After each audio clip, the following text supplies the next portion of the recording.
Το πρωινό φορεματάκι και το ανάλογο στρωτό παπουτσάκι για να μπορεί να περπατάει με άνεση. Αχ, το παιδιά αυτό δεν ήταν γκράντι, μην με φτιάξετε. Έκανε μία και άλλη μία και ακόμα μία θεαματική είσοδο στο πλάνο μας.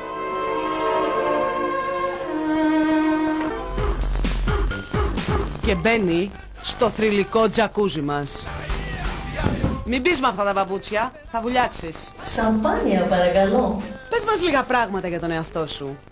Με λένε Γιούλη Μανιά και είμαι από τη Θεσσαλονίκη. Η κίνησή μου οφείλεται στο ότι είμαι γυμνάστρια και δασκάλα χορού.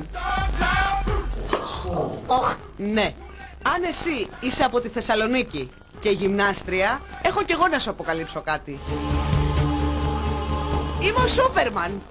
Έλα, την αλήθεια πες μου, με τι ασχολείσαι? Είμαι εργάτρια του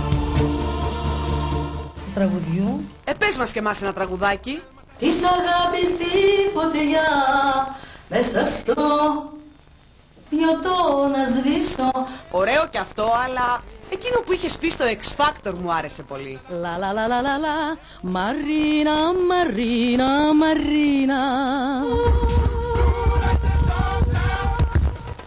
Για να μην διαμαρτύρεστε ότι το σημερινό τζακούζι ήταν αποπροσανατολιστικό, έχω και ένα μπιλιάρδο μετά. Έτσι, για να μην νομίζετε ότι έχουμε χάσει το θέμα εδώ πέρα του Βασιλευρυμού. Θα τη δείξει τη γυναίκα την όμορφη, δεν μπορεί. Δείξαμε μία προηγουμένως και άλλη. Δεν ήθελα να πω αυτό. Ήθελα να πω ότι θα δείξει πιο πολλά. Θα είναι πιο αποκαλυπτική.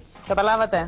Μην παρεξήγησες. Όχι. Εκβιάζει και τον κοντρόλ το ακουστικό, Καταλαβαίνω. Αλλά θα σηκώσεις κεφάλι. Είναι κάτι παραπάνω, αλλά αυτό δεν μπορώ. Τσαρώνεις τον κοντρόλ τώρα τι είναι. Για τώρα προς το παρόν θα σας δείξουμε τον παρουσιάστη.